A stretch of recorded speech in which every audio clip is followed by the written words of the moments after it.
Hi hello అందరికీ నమస్తే. ఇప్పుడు మనం భరతనాట్యం 2 మోహిని అట్టం అనే సినిమా గురించి మాట్లాడుకుందాం. ముందుగా కథ విషయానికి వస్తే శశి అలియా సైజు కురూప్ తండ్రి అయిన భరతన్ అలియా సాయి కుమార్ చనిపోవడంతో భరతనాట్యం ఫస్ట్ పార్ట్ ఎండ్ అవుతుంది. అక్కడి నుంచే ఈ సీక్వెల్ స్టార్ట్ అవుతుంది. శశి తన కుటుంబంతో కలిసి సవతి తల్లి అయిన రుక్మిణిని సొంతూరులో దిగబెట్టేందుకు వస్తాడు.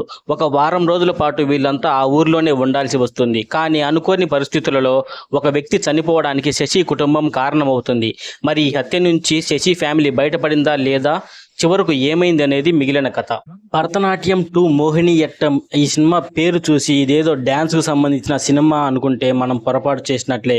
ఎందుకంటే ఇదొక డార్క్ క్రైమ్ కామెడీ థ్రిల్లర్. దృశ్యం సినిమాకి స్పూఫ్ లాగా అనిపిస్తుంది. కాకపోతే ఆ సినిమా పూర్తిగా సీరియస్గా సాగితే ఈ సినిమా మాత్రం పూర్తిగా సరదాగా కామెడీతో సాగిపోతుంది. సినిమా స్టార్టింగ్లో ఫస్ట్ పార్ట్లో ఏం జరిగిందో సింపుల్గా చూపించేశారు. తర్వాత ప్రస్తుతానికి వస్తే శశి ఫ్యామిలీ వేరే ఊరికి వస్తారు. అక్కడ వాళ్లకు గోవింద్ అనే పెద్ద మనిషి రూపంలో ప్రాబ్లం ఎదురవుతుంది. అతడిని శశి కుటుంబం ఎలా డీల్ చేసిందనేది మిగతా స్టోరీ అంతా. సినిమా స్టార్ట్ అయిన ఫస్ట్ హాఫ్ అన్ అవర్ మనకు పిచ్చ బోర్ కొడుతుంది. ఎప్పుడైతే గోవింద్ పాత్ర సినిమాలకి ఎంటర్ అవుతుందో అప్పటి నుంచి మనకి ఇంట్రెస్టింగ్గా ఉంటుంది ఈ సినిమా.